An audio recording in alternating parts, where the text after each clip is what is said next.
Hello guys, तो आज हम लेकर आए हैं आपके लिए एक बहुत ही बढ़िया एनिमे जो कि मेरी one of the favourite anime है। अगर आपको इसी तरह की और भी एनिमे एक्सप्लेनेशन चाहिए तो कमेंट्स में बता देना। साथ ही ये इस एनिमे का पार्ट 1 है। अगर आपको इसके अगले पार्ट्स चाहिए तो वीडियो को लाइक करना मत भूलना और नई वीडियोस मिस ना करने के लिए चैनल को ज़रूर सब्सक्राइब कर लेना। तो चलिए एक्सप्लेनेशन शुरू करते हैं। तो इस एनिमे की शुरुआत एक लड़के को दिखाने से होती है जिसका नाम कशिमा रियू था, जो कि एक मिडिल स्कूल का स्टूडेंट है जो अपने छोटे भाई कोटारू, जो कि सिर्फ 2 साल का था, उसके साथ मोरिनोमिया एकेडमी जा रहा था। जहां आगे कहानी में हमें पता चलता है कि उनके पेरेंट्स एक प्लेन क्रैश में गुजर गए थे, जिसकी वजह से वो दोनों अब अनाथ थे। लेकिन खुशकिस्मती से मोरिनोमिया एकेडमी की चेयरवुमेन, जिन्होंने अपने बेटे और बहू को भी उसी एक्सीडेंट में खो दिया था, वो उन दोनों बच्चों को अडॉप्ट करके उनकी गार्जियन बन जाती है। पर चेयरवुमेन एक खड़ूस बुढ़िया है जिसके बाल अजीब से हैं। आगे जब वो दोनों अकेडमी पहुंचकर जैसे ही चेयरवुमेन के ऑफिस में एंटर होते हैं, तभी कोटारो उन्हें खड़ूस बुढ़िया बोल देता है। तो ये सुन के चेयरवुमेन को गुस्सा आने लगता है, पर रियू उनसे माफी मांगता है और अपना इंट्रोडक्शन देने लगता है। लेकिन उससे पहले ही चेयरवुमेन उन दोनों से बोलती है कि तुम्हें स्कूल की फीस वगैरह के बारे में चिंता करने की जरूरत नहीं है, मैं वो सब देख लूंगी। लेकिन बदले में रियू, तुम्हें बेबी सिटिंग का काम करना पड़ेगा। जिसके बाद वो वहाँ से बाहर आ जाते हैं। जहाँ चेयरवुमेन का असिस्टेंट, जिसका नाम साइकावा था, वो उन दोनों को स्कूल दिखाने लगता है और रियू से कहता है कि चेयरवुमेन के बच्चों के एक्सीडेंट के बाद उनका कोई भी अपना नहीं बचा है, इसलिए उन्होंने तुम दोनों को अपनाया है क्योंकि वो भी तुम्हारा दर्द समझ सकती है।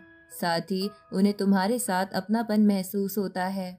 अब जब वो तीनों जैसे ही बच्चों के क्लब के बाहर पहुंच जाते हैं, तो वो असिस्टेंट रियू को बताता है कि तुम्हें जिन बच्चों की देखभाल करनी है वो एकेडमी के टीचर और स्टाफ के ही बच्चे हैं। साथ ही वो बताता है कि बजट की कमी की वजह से एकेडमी और ज़्यादा नैनीज हायर नहीं कर सकती थी, इसलिए चेयरवुमेन के मरे हुए बेटे ने बेबी सिटिंग क्लब शुरू किया था, जिसमें स्कूल के स्टूडेंट्स को मदद करनी थी।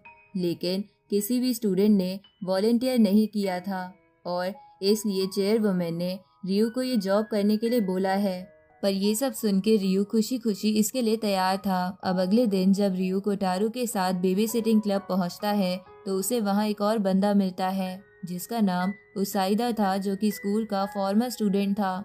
साथ ही वो इस क्लब का इकलौता बेबी सिटर था। अब रियू को देखकर उसाइदा उसे उस क्लब के बच्चों से इंट्रोड्यूस करवाता है, जहाँ वो बताता है कि ये ब्लैक बालों वाला बच्चा टाका है, ये छोटी लड़की किरिन है और ये दोनों ट्विन ब्रदर्स हैं, टकुमा और कजुमा। साथ ही ये बेबी मिडोरी है जो अभी बोल नहीं सकती। अब इंट्रोडक्शन के बाद सब बच्चे मिलकर रियू को परेशान और पीटने लगते हैं। तो ये देखकर कोटारू अपने भाई को बचाने की कोशिश करता है, लेकिन वो बच्चे उसे बार बार पीछे फेंक दे रहे थे। इसलिए कोटारू परेशान होकर चुपचाप जाके एक कोने में बुक लेकर बैठ जाता है। अब थोड़ी देर बाद उसाइदा रियू से कहता है कि अब मेरी शिफ्ट खत्म हो गई है और मैं जा रहा हूँ, इसलिए सबका ध्यान रखना। ये कहकर उसाइदा रियू को उन शरारती बच्चों के साथ छोड़ के वहाँ से चला जाता है। जिसके जाने के बाद रियू, जिसका आज पहला दिन था, वो उन बच्चों से पिट पिट के परेशान हो गया था। लेकिन इधर कोटारू अकेले चुपचाप एक कोने में बुक लेकर बैठा हुआ था, जबकि उसे पढ़ना भी नहीं आता था। अब जैसे ही शाम होती है तो उन बच्चों के पेरेंट्स उन्हें लेने आ जाते हैं, जिनके जाने के बाद स्कूल का एक गुस्सैल लड़का भी वहां आ जाता है, जिसका नाम हायोतो था, जो अपने छोटे भाई टाका को वहां लेने आया था क्योंकि उसकी मॉम एक टीचर थी और वो पेपर चेक करने में बिजी थी। पर टाका घर जाने से मना कर देता है क्योंकि उसे रियू के साथ रहना था। तो हायोतो उसके सर पे मार के उसे उठा के वहां से ले जाता है। जिसके बाद जब रियू अपने भाई कोटारू के पास आता है तो कोटारू बेहोश होकर उसके पैर पर गिर जाता है। तो ये देखकर रियू तुरंत उसे हॉस्पिटल ले जाने लगता है, जहां वो देखता है कि हायोतो अभी बाहर ही खड़ा है। तो वो उसकी मदद से सबसे नजदीकी हॉस्पिटल में आ जाता है, जहां हमें पता चलता है कि कोटारू तेज बुखार की वजह से बेहोश हो गया था। तो रियू अपने पेरेंट्स को फोन करने के लिए बाहर आता है। लेकिन तभी उसे याद आता है कि उसके पेरेंट्स अब नहीं हैं और वो ये सोचकर जोर जोर से रोने लगता है कि उसका और कोटारू का अब ख्याल रखने वाला कोई नहीं है। लेकिन तभी वहाँ चेयर वुमेन आ जाती है जो उससे कहती है कि मैं तुम्हारा दर्द अच्छी तरह समझती हूँ, इसलिए वो उससे कहती है कि तुम्हें रोकर अपना मन हल्का कर लेना चाहिए, क्योंकि अपने पेरेंट्स के फ्यूनरल के दिन तुम दोनों को इतना शौक लगा था कि तुम रोए ही नहीं थे।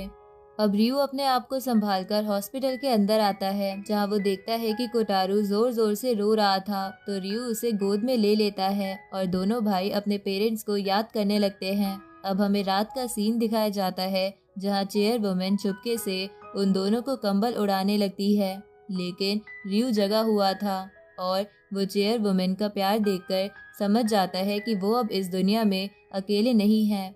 अब अगले दिन चेयर वुमेन अपने ऑफिस में कुछ फ्लावर्स देखती है जो उन्हें बिल्कुल पसंद नहीं थे, इसलिए वो अपने असिस्टेंट से उसे बाहर फेंकने को बोल देती है, पर वो असिस्टेंट उन्हें बताता है कि ये फ्लावर्स रियू उनके लिए यहाँ रख के गया है। तो ये जान के चेयर वुमेन उन फ्लावर्स को संभाल के रख लेती है। दूसरी तरफ हम देखते हैं कि रियू और हाईओतो सेम क्लास में थे और कोटारू भी अब क्लब के बच्चों के साथ घुल मिलने लगता है। अब हम अगला दिन देखते हैं, जहाँ चेयर वुमेन सुबह सुबह उन दोनों को नाश्ते के लिए जगाने के लिए उनके रूम में आ जाती है, तो कोटारू चेयर वुमेन के बालों को देखकर उन्हें चिड़िया का घोंसला बोलता है। तो चेयर वुमेन कोटारू को धमकी देती है कि अगर वो फिर से उनका मजाक उड़ाएगा तो वो उसके बाल भी ऐसे ही कर देंगी। इसके बाद चेयर वुमेन रियू को उसकी यूनिफॉर्म दिखाती है, जिसे पहनकर वो कोटारू के साथ स्कूल आ जाता है, जिसके बाद वो कोटारू को बेबी सिटिंग क्लब में छोड़ के अपने क्लासरूम की तरफ जाने लगता है, जहां उसके क्लासमेट्स उसे घूर रहे थे।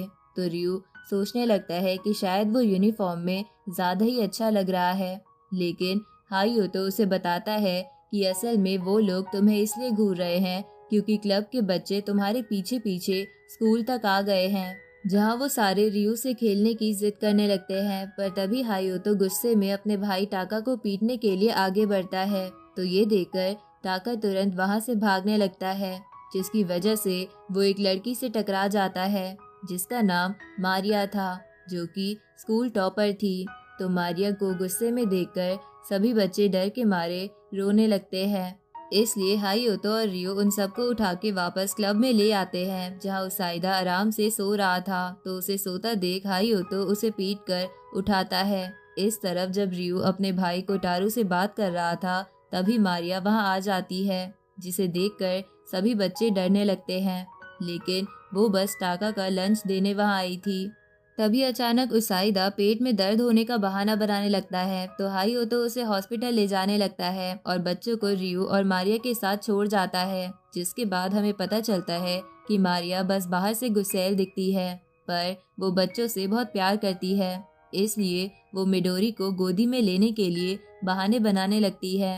लेकिन मारिया की आवाज़ सुन के मिडोरी रोने लगती है, जहाँ मिडोरी को रोता देख बाकी बच्चे मारिया को सबक सिखाने की सोचते हैं, पर मारिया का गुस्सैल चेहरा देखकर सब टेबल के नीचे छुप जाते हैं। अब मारिया के डर की वजह से बच्चे सिर्फ रियू के पीछे घूम रहे थे और मारिया से दूर भाग रहे थे, जिसकी वजह से मारिया को बिल्कुल अच्छा नहीं लगता और गुस्से में रियू पर स्टफ टॉयज फेंकने लगती है।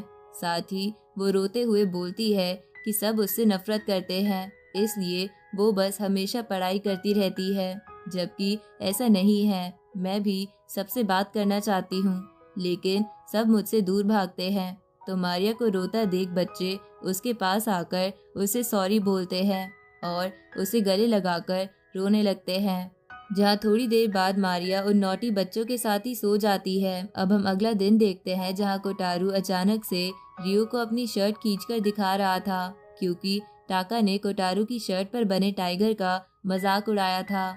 ये सुन के हाईओतो टाका के सर पर थप्पड़ मारता है, जिसकी वजह से टाका रोते हुए उसाइदा के पास जाकर उससे कहता है कि मुझे मेरा भाई बिल्कुल पसंद नहीं है। तो टाका का शोर सुन के हाईओतो उसे वहां से उठाकर घर ले जाता है। इधर रियू देखता है कि कोटारू पूरे दिन एक एनिमल वर्ल्ड की किताब लेकर घूमता रहता है, इसलिए एनिमल्स के लिए इतना प्यार देखकर वो उससे पूछता है कि क्या तुम्हें जू चलना है। तो रियू की बात सुन के बाकी बच्चे भी जू चलने के लिए तैयार हो जाते हैं। और वो सब डिसाइड करते हैं कि वो इस संडे जू जाएंगे।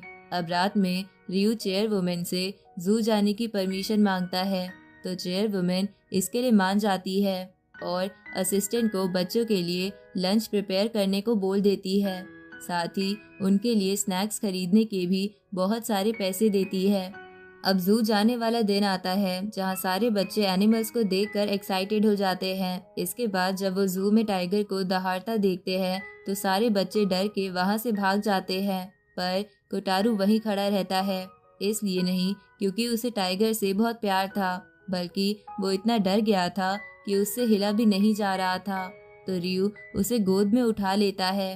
अब लंच करने के बाद बच्चों ने बाकी एनिमल्स देखने का सिलसिला जारी रखा था, जहाँ थोड़ी देर बाद वो सब रैबिट्स के साथ खेलने लगते हैं। पर तभी कोटारू एक शीप की तरफ इशारा करते हुए उसे चेयरवुमन बुलाता है, क्योंकि शीप के बाल चेयरवुमन जैसे ही थे। इसके बाद वो सब एक शॉप पर जाते हैं, जहाँ सारे पेरेंट्स ये सोच के परेशान होने लगते हैं कि उनके बच्चे अब कुछ न कुछ लेने की जिद करेंगे, और होता भी ऐसा ही है। साथ ही कोटारू भी चेयरवुमन जैसी दिखने वाली शीप ले लेता है। इधर टाका जब उसाईदा के साथ था तो उसे एक लड़का दिखता है जो उसे अपने भाई हायोतो जैसा लग रहा था, इसलिए वो उसके पीछे जाने लगता है। पर जब उसे पता चलता है कि वो लड़का उसका भाई नहीं है तो वो वापस भागने लगता है, जिसकी वजह से वो वहाँ गिर जाता है और उसे पता चलता है कि वो कहीं खो गया है। इसलिए टाका जोर जोर से रोने लगता है। तभी वह हायोतो आ जाता है और टाका को उठा के अपने साथ ले जाने लगता है। और जब उसे पता चलता है कि टाका की वजह से सब परेशान हो रहे थे और वो अपनी मर्जी से इधर उधर घूम रहा था, तो वो उसके सर पे फिर से एक थप्पड़ मारता है। अब सभी बच्चों का घर जाने का टाइम आ जाता है, जहाँ हायोतो भी अपने भाई टाका को बैग पर बिठाकर उसे घर ले जाने लगता है। तो टाका सोते हुए बोलता है कि भैया तुम मुझसे इतना नफरत क्यों करते हो। ये सुन के हायोतो बोलता है कि पागल बच्चे, मैं तुमसे नफरत नहीं करता। इधर रियू भी ये सुन के समझ जाता है कि हायोतो दरअसल अपने भाई से बहुत प्यार करता है, बस उसे बता नहीं पाता। अब कुछ दिन बीत जाते हैं और वैलेंटाइंस का दिन आता है, जहाँ क्लास की लड़कियां अपने क्रश को चॉकलेट देने के लिए एक्साइटेड थी। इधर हम एक लड़की को देखते हैं जिसका नाम यूकी है, जो रियू की क्लास में ही है और उसे बहुत पसंद करती थी। दूसरी तरफ हायोतो को अपनी हैंडसम पर्सनालिटी की वजह से बहुत सारी चॉकलेट्स मिलने लगती है, पर वो सिग्मा मेल की तरह चॉकलेट्स को लेने से मना कर देता है। तो उसे देखकर क्लास के बाकी लड़के कहते हैं कि एटलीस्ट चॉकलेट्स लेकर हमें ही दे देते। दूसरी तरफ हम एक और लड़के को देखते हैं जिसका नाम यागी था और उसे भी हैंडसम होने की वजह से बहुत सारी चॉकलेट्स मिलती है, जिसकी वजह से क्लास में शोर मच जाता है। लेकिन मारिया को ये सब देखकर बहुत गुस्सा आ जाता है और वो सब लड़कियों पर चिल्लाने लगती है, जिसकी वजह से बाकी लड़कियां भी मारिया को उल्टा सीधा बोलने लगती है। तभी यागी बीच में आकर मैटर सॉल्व करवा देता है, जिसके बाद वो मारिया के पास जाकर उससे कहता है कि वो उसे बेबी सिटिंग क्लब ले चले, क्योंकि उसे बच्चों से बहुत प्यार है और वो क्लब ज्वाइन करना चाहता है। लेकिन मारिया गुस्से में उसे मना करके उसे खुद जाने को बोल के वहाँ से चली जाती है, जिसके बाद वो क्लास के बाहर आके सोचने लगती है कि उसकी वजह से हमेशा सबका हैप्पी मूड खराब हो जाता है। साथ ही क्लब के बच्चे भी उससे डरते हैं, इसलिए वो बेबी सिटिंग क्लब ज्वाइन करने की हिम्मत नहीं करती। इसके बाद शाम को यागी बेबी सिटिंग क्लब ज्वाइन करने की रिक्वेस्ट करने क्लब जाता है। साथ ही उसका फ्रेंडली और ओपन नेचर होने की वजह से बच्चे भी उसे पसंद कर रहे थे, इसलिए यागी उन्हें चॉकलेट्स दिलाने का प्रॉमिस करता है।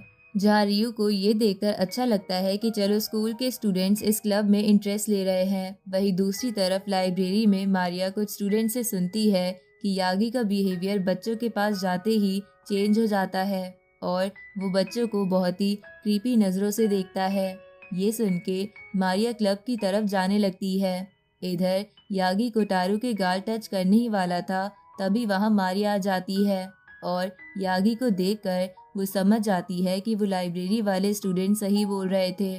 तभी हम देखते हैं कि यागी का क्लासमेट नेज़ो भी वहाँ आ जाता है और यागी को क्लब से बाहर ले जाने लगता है, जिसके बाद हमें पता चलता है कि यागी बच्चों से बहुत ज़्यादा ऑब्सेस्ड है, इसलिए वो इस क्लब के लिए सही नहीं है। लेकिन यागी बोलता है कि तुम सब गलत समझ रहे हो, मैं नॉर्मल हूँ और बस मुझे बच्चों से ज़्यादा लगाव है। जिसके बाद वो सबसे कहता है कि ठीक है, अगर तुम्हें ऐसा लगता है तो मैं क्लब ज्वाइन नहीं करूँगा। लेकिन वो रियू से रिक्वेस्ट करता है कि वो उसे कभी कभी क्लब में आकर बच्चों के साथ खेलने दे। तभी बच्चे मारिया की तरफ देखते हैं और उससे चॉकलेट्स मांगने लगते हैं, क्योंकि यागी तो अब चॉकलेट्स देने वाला है नहीं। लेकिन मारिया गुस्से में कहती है कि स्कूल रूल्स के अकॉर्डिंग स्कूल में चॉकलेट्स लाना मना है। पर जब बच्चे रोने लगते हैं तो मारिया उनसे प्रॉमिस करती है कि वो कल उनके लिए चॉकलेट्स लाएगी। इसके बाद मारिया रियू और उसके भाई के साथ घर जाने लगती है, जहाँ रास्ते में रियू एक शॉप में जाके कुछ चॉकलेट्स मारिया को थैंक यू के तौर पर देता है। तो मारिया उन चॉकलेट्स को लेकर बहुत खुश होने लगती है और फिर सैड होकर कहती है कि मैं बहुत ही ओल्ड फैशन और हमेशा सब पर चिल्लाती रहती हूँ।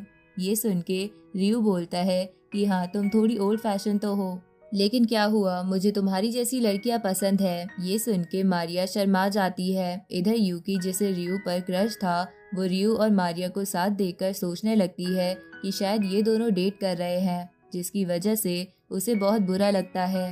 दूसरी तरफ यागी भी बच्चों के लिए चॉकलेट्स खरीदने आया था, पर उसे तो बस कोटारू के कैंडी जैसे गोल गोल गाल देखने थे।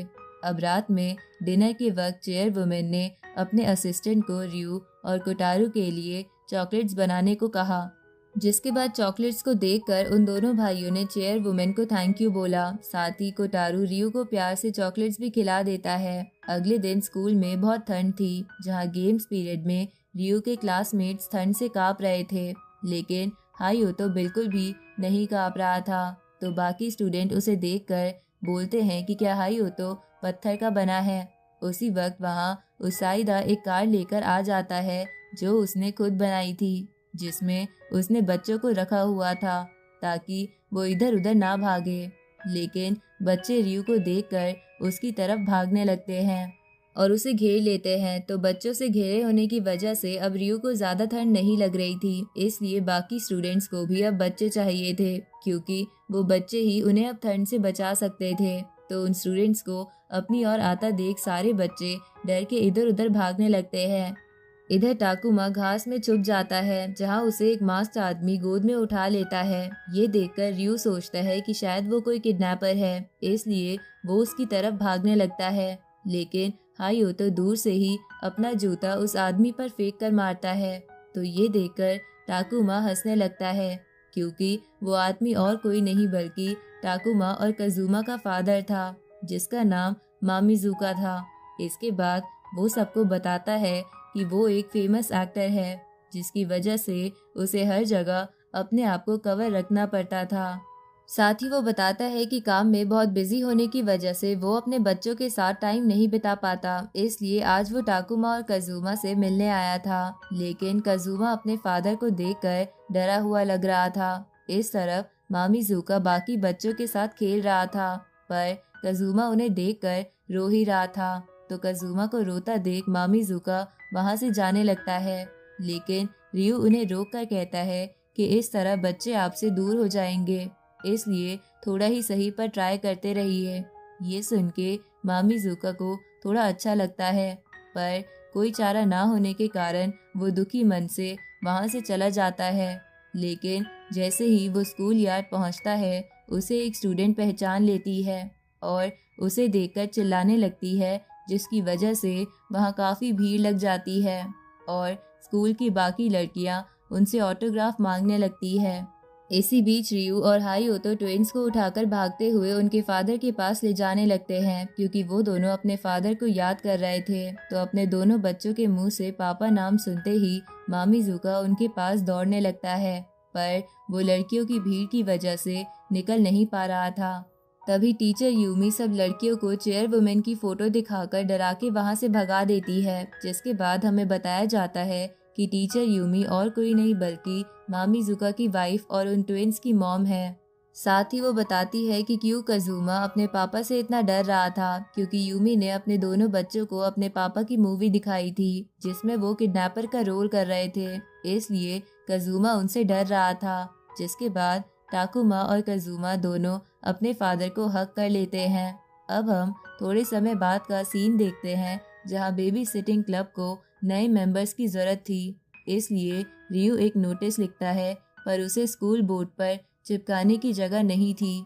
जिसके बाद वो क्लब चला जाता है तो साइदा वो नोटिस देखकर रियू से बोलता है कि क्यों ना हम बाकी क्लब्स में जाकर देखें कि वो कैसे काम करते हैं, तो रियू इसके लिए मान जाता है। जिसके बाद रियू और उसाइदा सभी बच्चों के साथ मिलके ड्रामा क्लब जाते हैं, जहां वो देखते हैं कि सभी बच्चे एक भूत को देखकर डर गए हैं, पर ये भूत असल में ड्रामा क्लब की टीचर ही थी, जो किरण की मॉम भी थी।